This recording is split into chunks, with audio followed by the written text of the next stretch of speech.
من الشيطان الرجيم. رب اشرح لي صدري ويسر لي أمري واحلل عقدة من لساني يفقهوا قولي.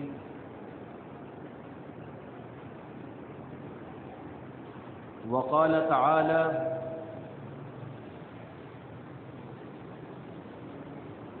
الحمد لله الذي أنزل على عبده الكتاب ولم يجعل له عوجا.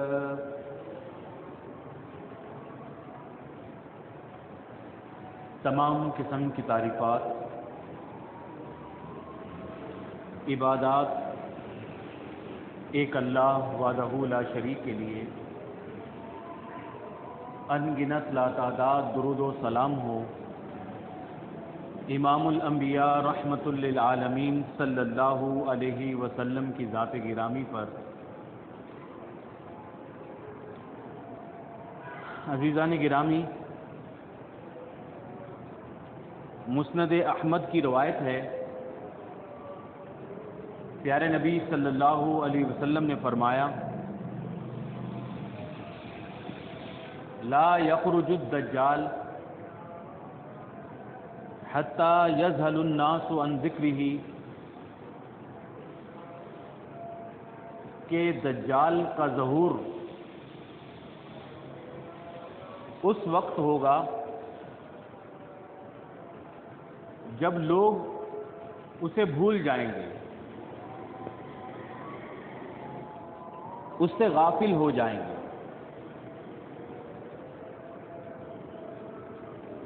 اس کا کوئی ذکر ہی نہیں کرے گا۔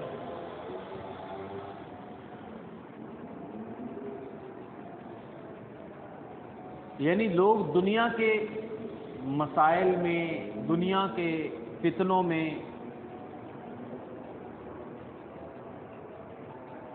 اس قدر ڈوبے ہوئے ہوں گے کہ قیامت کے نزدیک آنے والی سب سے بڑی نشانی اور سب سے بڑے فتنے سے غافل ہو چکے ہوں گے۔ اس حدیث میں نبی کریم صلی اللہ علیہ وسلم نے یہ بھی فرمایا کہ حتی تترک الائمہ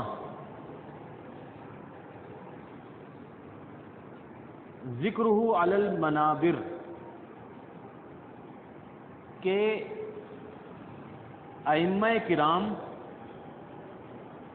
اس کا ذکر ممبروں پر بھی نہیں کریں گے۔ مساجد میں ممبروں پر ظاہر ہے قرآن و حدیث جب بیان ہوتا ہے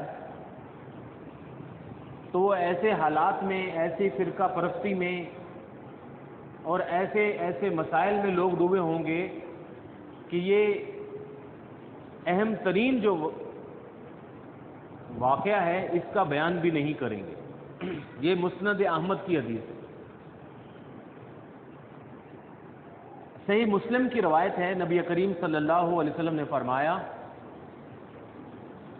ما بین خلق آدم الی یوم القیامت، آدم علیہ السلام سے لے کر قیامت تک اللہ نے جو کچھ بھی پیدا کیا ہے، خلق اکبر من الدجال، دجال سے بڑی کوئی مخلوق پیدا نہیں کی۔ بڑے بڑے بادشاہ گزرے، بڑی بڑی حکومتیں آئیں گی، بڑے بڑے لشکر، بڑے بڑے عذاب، بڑی بڑی جنگیں بھی ہوں گی، لیکن اتنا بڑا فتنہ کسی نے نہیں دیکھا ہوگا۔ آدم علیہ السلام سے لے کر قیامت تک بیچ میں جتنا بھی فاصلہ ہے، اس میں سب سے بڑا فتنہ دجال کا فتنہ۔ یہ حدیث صحیح مسلم کی ہے۔ ابو داؤد کے اندر روایت ہے، پیارے نبی صلی اللہ علیہ وسلم نے فرمایا: جو بندہ من سمع الدجال، جو اس فتنے کے بارے میں سنے فَلْيَنَأْ عَنْهُ، اس کو چاہیے کہ وہ اس فتنے سے دور رہے، اپنے آپ کو بچائے، اپنے دین کو بچائے۔ فواللہ، اللہ کی قسم ہے، لیاتی الرجل وہو مومن، ایک بندہ جو اپنے آپ کو سمجھتا ہوگا کہ وہ بڑے مضبوط ایمان والا ہے، وہ مضبوط ایمان والا بندہ بھی فَيَتَّبِعُهُ، اس کا پیروکار بن جائے گا، دجال کے فتنے میں مبتلا ہو جائے گا، دجال کا ساتھی بن جائے گا، وہ بندہ جو اپنے آپ کو سمجھتا ہوگا کہ میں بڑے طاقتور ایمان والا ہوں۔ کیوں؟ اس لیے کہ مما یبعث بہ من الشبہات، کہ اللہ رب العزت نے اس کو جو پاور دی ہوگی، اس کو ایسی شبہات پیدا کرے گا کہ عقلیں معاف ہو جائیں گی، لوگ دنگ رہ جائیں گے، کمزور ایمان والوں کا تو دور دور تک کوئی ایسا بندہ نہیں ہوگا جو اس کا پیروکار نہ ہو۔ لوگ اسے دجال نہیں کہیں گے، کیونکہ جو اس کو دجال کہے گا، جو اس کو دجال مانے گا، تو اس کا مطلب یہ ہوا کہ وہ اس کے فتنے کے بارے میں نبی کریم صلی اللہ علیہ وسلم کی باتیں آپ کے فرامین پڑھ چکا، سن چکا ہے، بلکہ لوگ اس کو انسانیت کا نجات دہندہ سمجھیں گے۔ اس کا لقب بھی ہوگا مسیح، مسیح کا مطلب یہ ہوگا کہ بس جس کو چھو لے اس کو زندہ کر دے، اور لوگوں کی بیماریوں کو دور کرنے والا۔ اس دور میں پوری دنیا میں آپ نے چھوٹی سی جھلک دیکھی، کیا مسلمان کیا کافر، سب نے اپنے آپ کو لاک کر لیا، بند کر دیا، جہاز اڑنے بند ہو گئے، تجارتیں چلنی بند ہو گئیں، عبادت گاہیں لاک کر دی گئیں، اور سب لوگ ایک افراتفری اور خوف کے اندر تھے۔ اب اس قسم کے آپ ایک نہیں، دو نہیں، 10 نہیں، سینکڑوں جب واقعہ سامنے آ جائیں گے،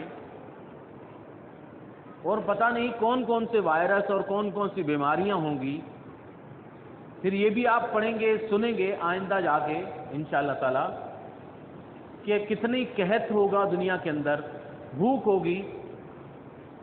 تو اگر کوئی ایسا بادشاہ سامنے آ جائے جو پورے ملک کی بھوک ختم کرنے پر طاقت رکھتا ہو اور بیماریوں کو ختم کر دے، سونا چاندی بانٹے،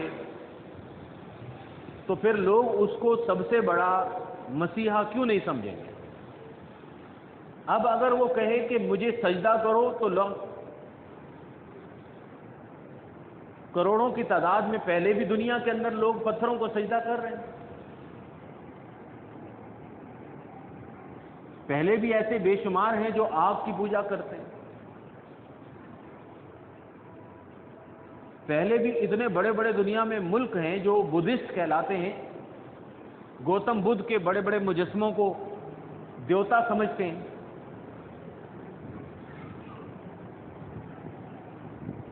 تو بھائی آگے چل کے یہ لوگ اس کو اپنے سر کا تاج بنائیں۔ پیارے نبی صلی اللہ علیہ وسلم اس فتنے کے بارے میں اتنا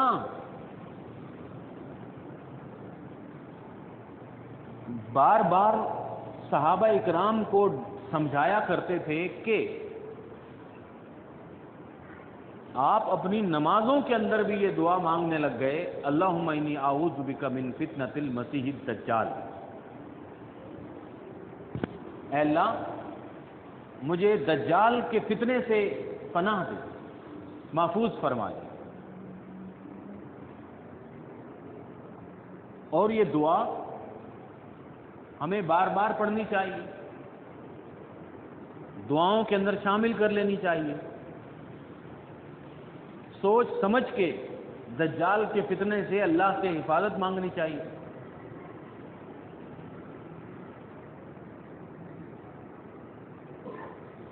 نبی کریم صلی اللہ علیہ وسلم نے فرمایا، من حافظ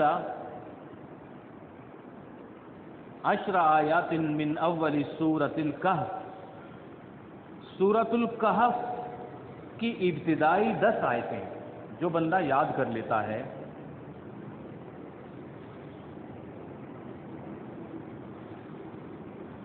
اصیب من فتنۃ الدجال، اللہ تعالیٰ اسے دجال کے فتنے سے بچائیں گے انشاءاللہ تعالی۔ کتنا بڑا ہتھیار ہے میرے پاس، آپ کے پاس، کتنی بڑی نعمت ہے۔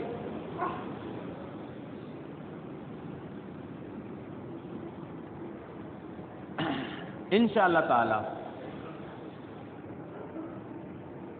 آگے کی بیان میں، بلکہ ہو سکے تو کئی بیانات میں،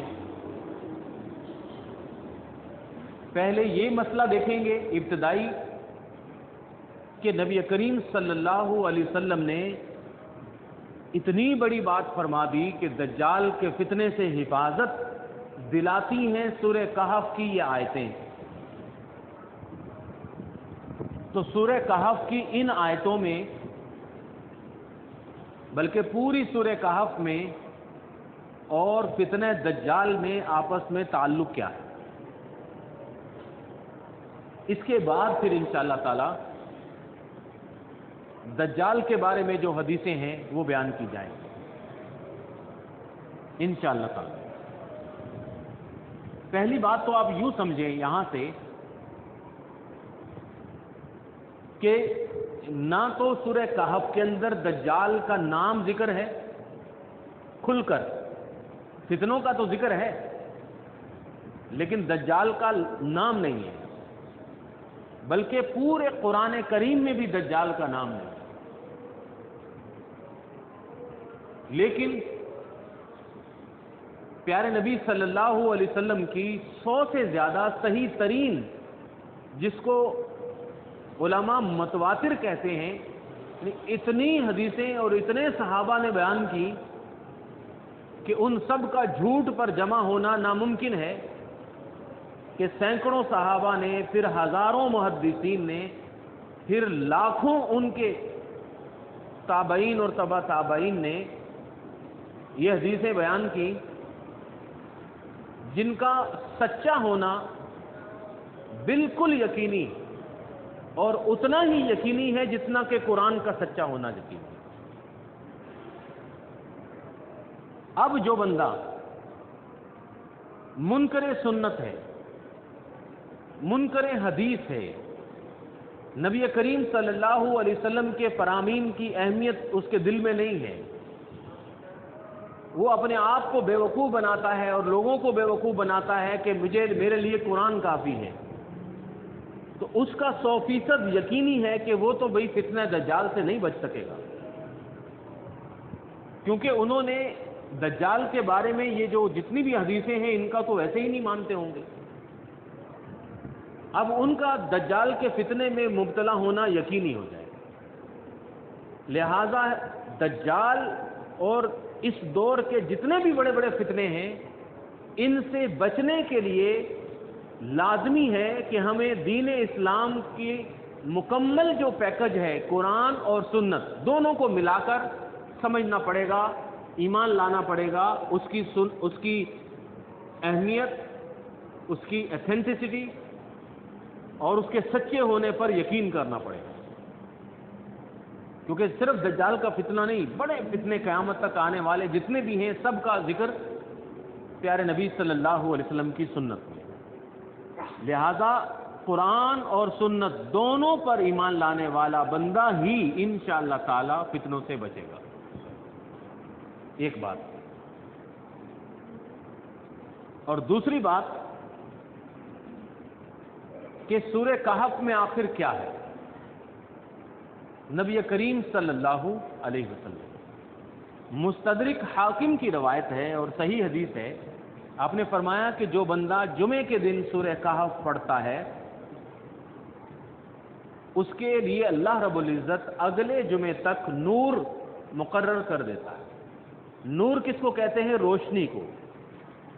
اور علم کی روشنی اور نور کی روشنی، اللہ رب العزت کی طرف سے ہدایت کی روشنی، یہ بہت بڑی نعمت ہوتی ہے سمجھنے والوں کے لیے کہ اب اس نور کے اندر اگر واقعی اس نے سورہ کہف اسی طرح سمجھی ہوگی، پڑھی ہوگی، اور سورہ کہف کے اندر جو بیان ہیں، واقعات ہیں، فتنوں کا ذکر ہے، ایمان کی مضبوطی کا ذکر ہے، اس کو وہ سمجھ گیا تو 7 دن کے لیے تو پھر بہت بڑی بات کافی. اگلے جمعے وہ وقت نکال کر اپنی زندگی میں سے 20 منٹ پھر نکال لے. 24 گھنٹے میں 20 منٹ تو نکال سکتا ہے نا آدمی. پھر سورہ کہف کو پڑھ لے، ترجمے کے ساتھ سمجھ لے، پھر اس کے لیے ایک نور قائم ہو جائے گا. اب 2 باتیں ہیں کہ اللہ رب العزت کی طرف نور بھی ہے یہ، اور فتنہ دجال سے بچاتی بھی ہے. کتنی بڑی بات. لہذا سورہ کہف کا گہرا مطالعہ کریں. وہ ایک بڑا سمندر ہے، اس میں غوطہ زن ہو کر ہیرے موتی باہر نکالیں اور تھوڑا سا دیکھنے کی کوشش کریں کہ آخر سورہ کہف اور دجال کے فتنے کا تعلق کیا ہے پہلے نمبر پر. پھر فتنوں سے بچنے کے لیے سورہ کہف کیسے کام دے گی. اللہ تعالیٰ سے دعا ہے کہ اللہ مجھے، آپ کو، ہم سب کو تمام فتنوں سے بھی محفوظ فرمائے، قرآن اور حدیث سمجھنے کی توفیق عطا فرمائے، سورہ کہف کی محبت ہمارے دلوں میں پیدا فرمائے، اور پہلے سے زیادہ ہم سورہ کہف سے تعلق اور رابطہ جوڑ لیں.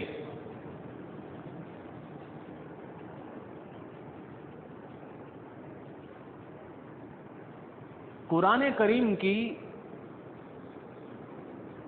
60 سے زیادہ سورتیں نازل ہو چکی تھیں جب اللہ تعالیٰ نے اپنے حبیب صلی اللہ علیہ وسلم پر سورہ کہف کو نازل فرمایا.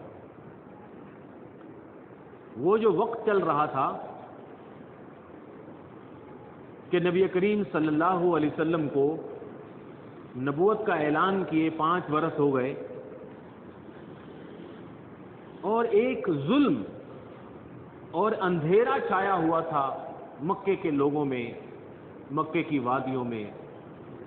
شرک بھی تھی، کفر بھی تھا، اللہ کے دین پر ایمان لانے والوں کے ساتھ ظلم بھی تھا، مارا ماری بھی تھی، نبی کریم صلی اللہ علیہ وسلم کا انکار بھی تھا، جھٹلانا بھی تھا.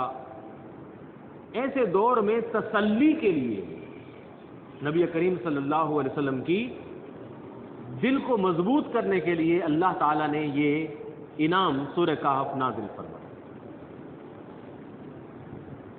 تھوڑی دیر کے لیے آپ اس دور اور اس دور جس میں ہم موجود ہیں، ان دونوں کو اپنی آنکھوں کے سامنے لے کر آئیں. اس دور میں نام استعمال ہو رہا تھا ابراہیم علیہ السلام کا، اسماعیل علیہ السلام کا. ہم ان کی اولادیں ہیں، ہم ان کے نام لیوا ہیں، ان کی یاد میں حج کر رہے ہیں، ان کی یاد میں طواف کر رہے ہیں. لیکن اسی بیت اللہ میں بت بھی رکھ دیے، گھروں کے اندر بت سجا دیے.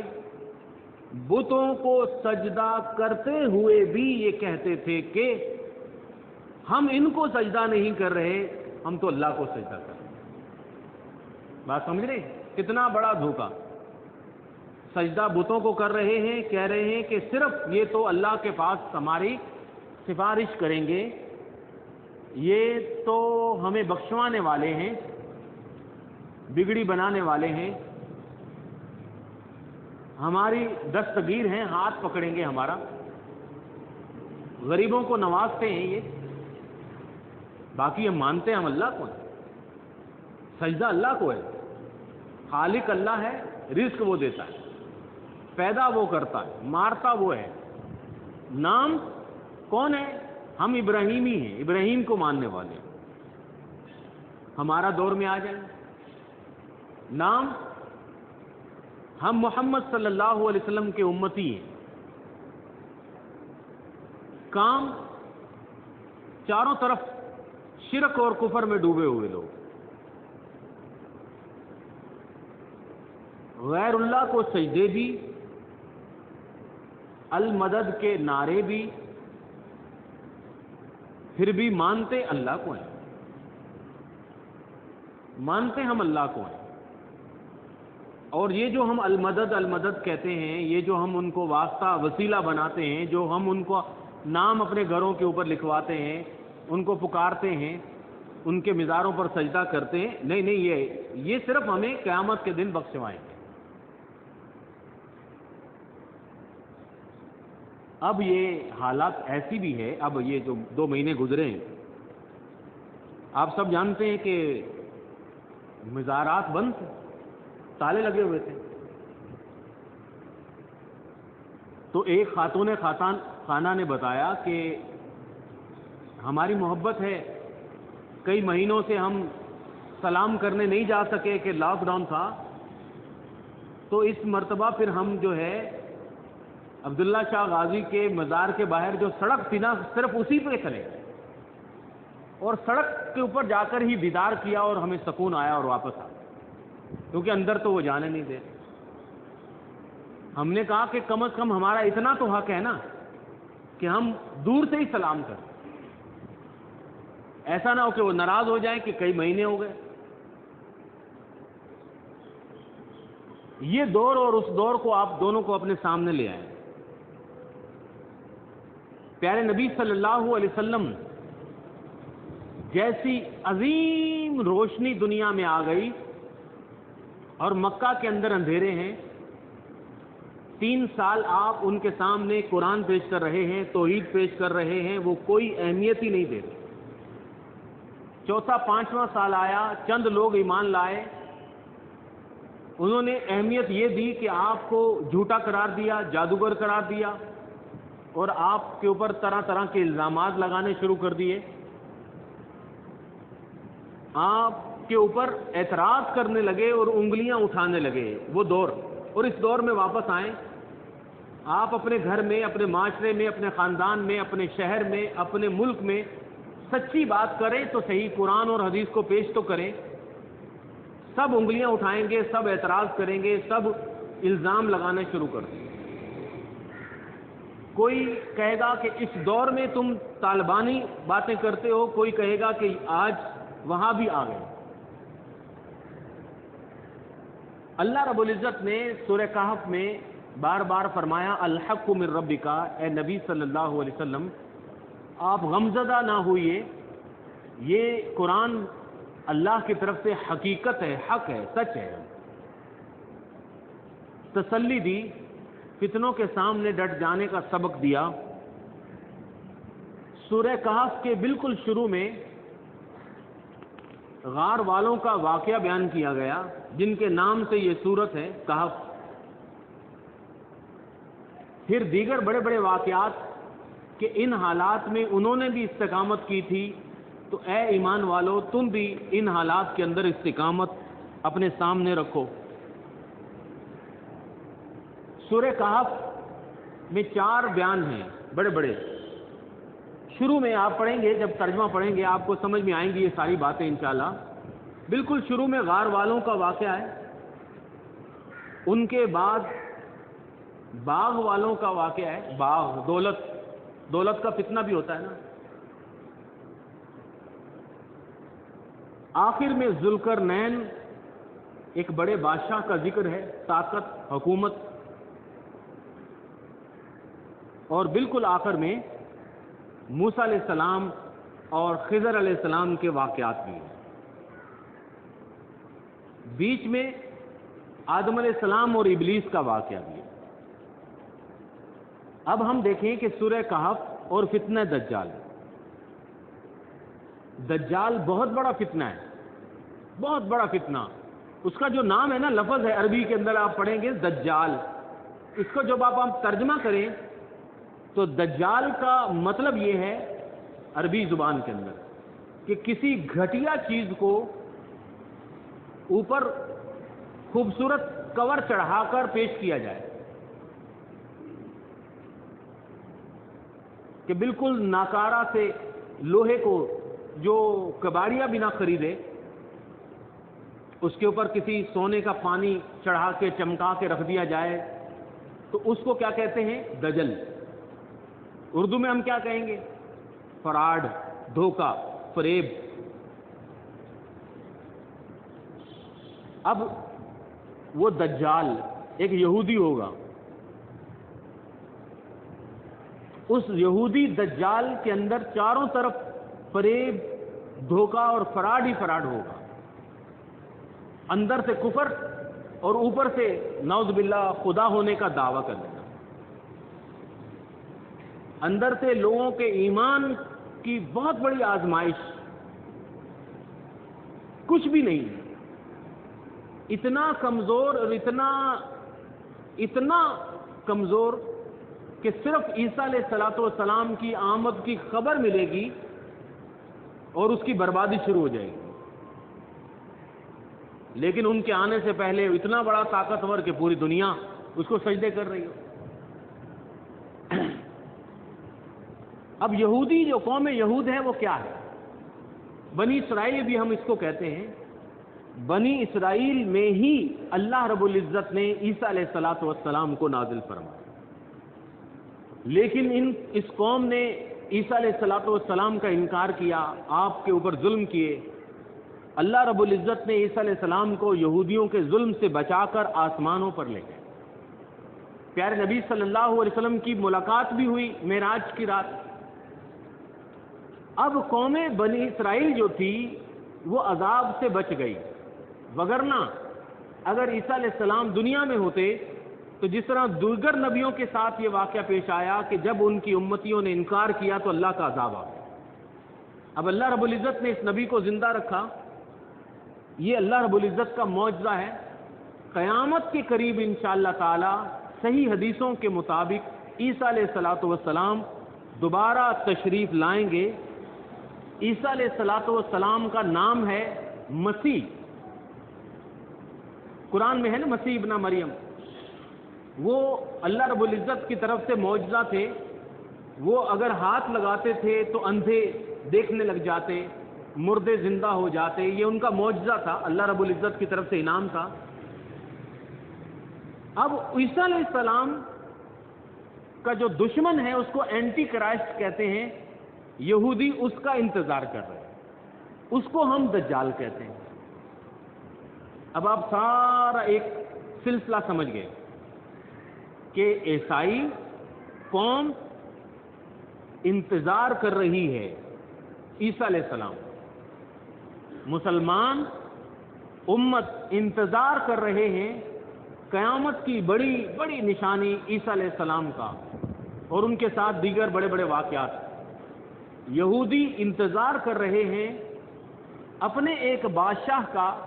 ان کے مطابق وہ ان کا بادشاہ پوری دنیا میں ان کی حکومت قائم کروائے گا. اس کو وہ اینٹی کرائسٹ کہتے ہیں، دشمن عیسیٰ علیہ السلام.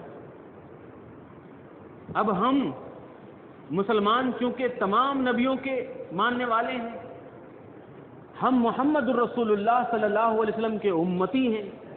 ہمارے پیارے نبی صلی اللہ علیہ وسلم نے فرمایا کہ عیسیٰ علیہ السلام دنیا میں آئیں گے، امتی بن کر آئیں گے، اور وہ آ کر عیسائیوں کی بڑی شرک کی نشانی صلیب کو توڑ دیں گے. عیسائی قوم ان کے اوپر ایمان لائے گی انشاءاللہ. مسلمان تو پہلے ہی ان کو مانتے ہیں. اب یہ دجال کے فتنے کو، دجال کو تباہ کر دیں گے. اب تینوں کا انتظار دیکھیں اور تینوں کے انتظار میں فرق ہے. مسلمان آپ ہمیشہ کے لیے یاد رکھیں، ایسے ایسے فتنے اور ایسے ایسے دجل، جس کو کہتے ہیں دجالی دور، دجالی فتنے، ایسے فریب ہیں چاروں طرف آپ کے. جو ہمارے دین کو برباد کر رہے ہیں، ہمارے ایمان کو برباد کر رہے ہیں، ہمارے اسلام کی بنیادوں کو جھنجھوڑ رہے ہیں، ایک بہت بڑا طبقہ اپنے آپ کو منتظر کہتا ہے، منتظر، ہم انتظار کر رہے ہیں، ہمارا بادشاہ آئے گا، مہدی سچا قرآن لائے گا، صحیح قرآن لائے گا، ہماری حکومت لائے گا، تب تک جہاد ختم۔ جب تک ہمارا بادشاہ مہدی نہیں آ سکتا اس وقت تک پھر یہ قرآن اور حدیث کے احکامات روک دیے جائیں گے۔ جمعہ بھی نہیں ہوگا، جمعہ کون سا جب تک امام ہی نہیں ہے، 1200 سالوں سے امام ہی غائب ہے۔ تو یہ ہمارا دین نہیں بتاتا، ہمیں صرف یہ واقعات پڑھنے ہیں، ہمیں دجالی فتنہ سمجھنا ہے، دجالی دور کے فتنوں سے بچنا ہے بس۔ لیکن ہر روز ہمارا اپنا امتحان ہے، ہر روز ہم نے نماز پڑھنی ہے، ہر روز، ہر ہفتے کے بعد جمعہ ہم نے پڑھنا ہے، سالوں کے بعد رمضان روزے رکھنے ہیں، حج کرنا ہے، عمرہ کرنا ہے، زکوٰۃ دینی ہے، جہاد کرنا ہے، تبلیغ کرنی ہے، دین اسلام کو پھیلانا ہے، توحید کو پھیلانا ہے۔ دین اسلام مکمل ہمارے سامنے موجود ہے، اس کے اوپر ہم نے عمل کرنا ہے۔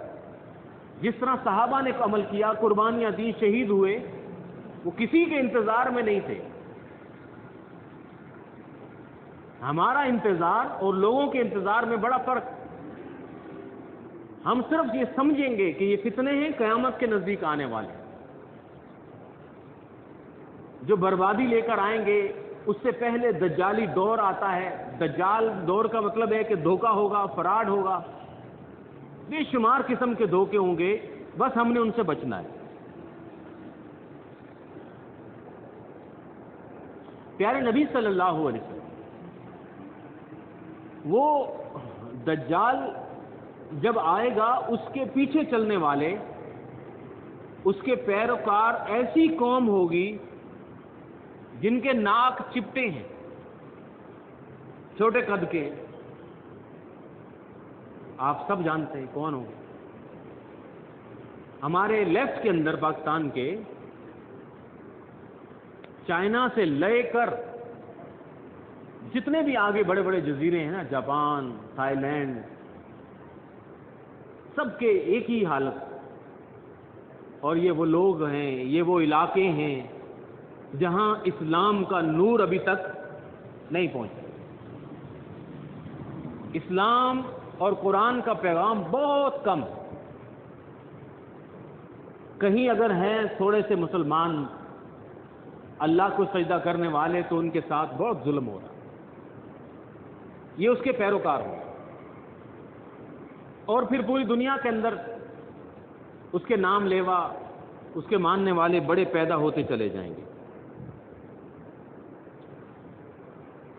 تو دجال کا جو دھوکہ ہے، اس کا پہلا ایک چھوٹا سا 2 منٹ کے اندر بات کر کے میں اپنی ختم کرتا ہوں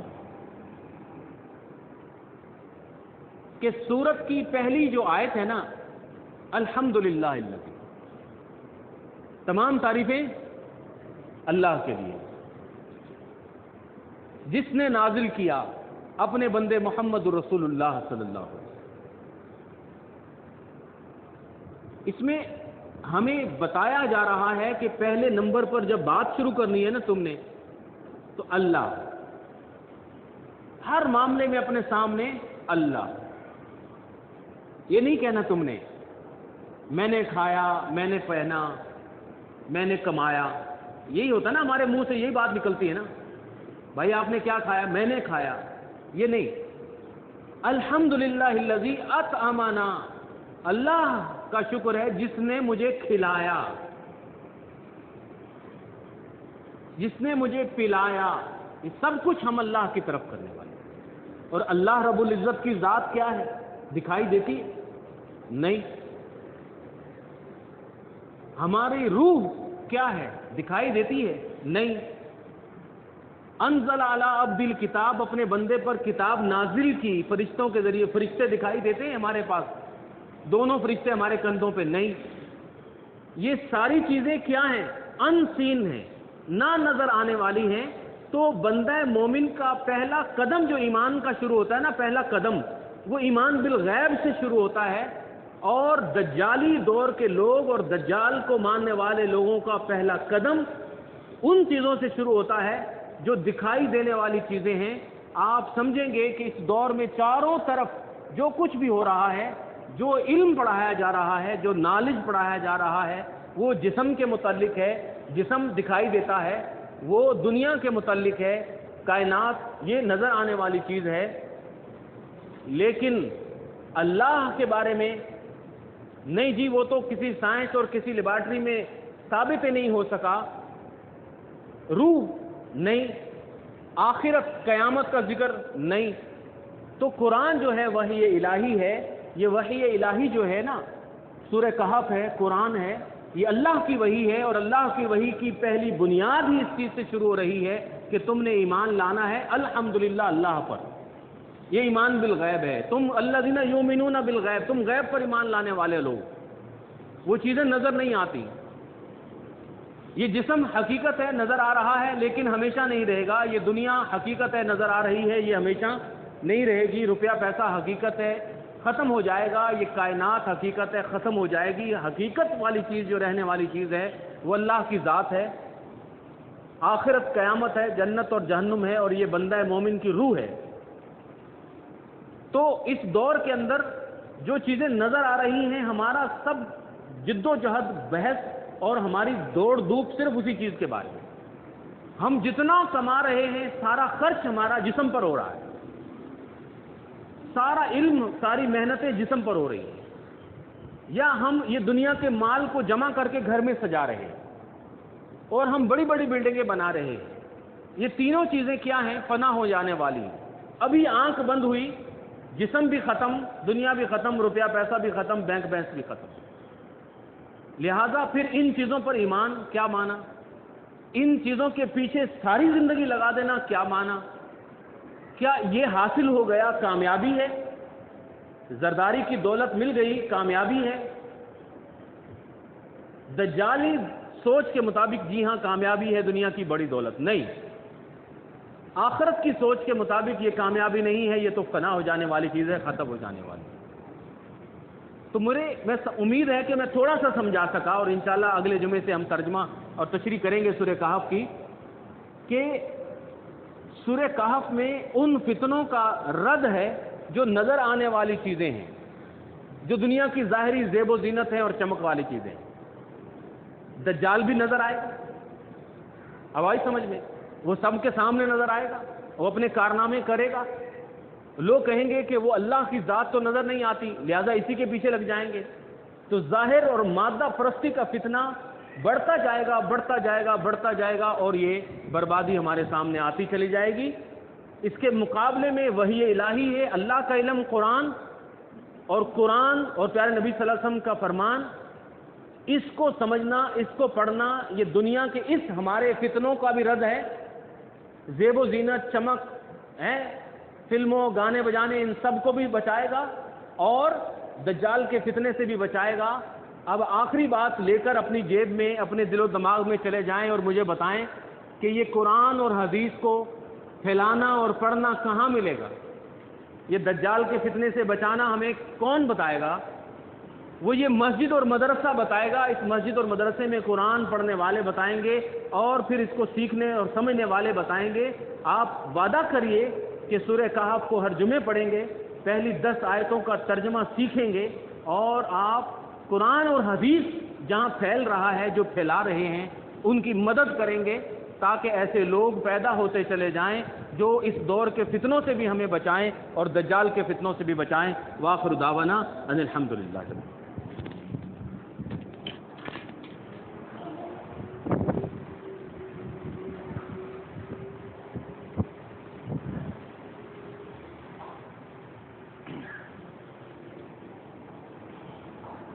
إن الحمد لله نحمده ونستعينه ونستغفره ونعوذ بالله من شرور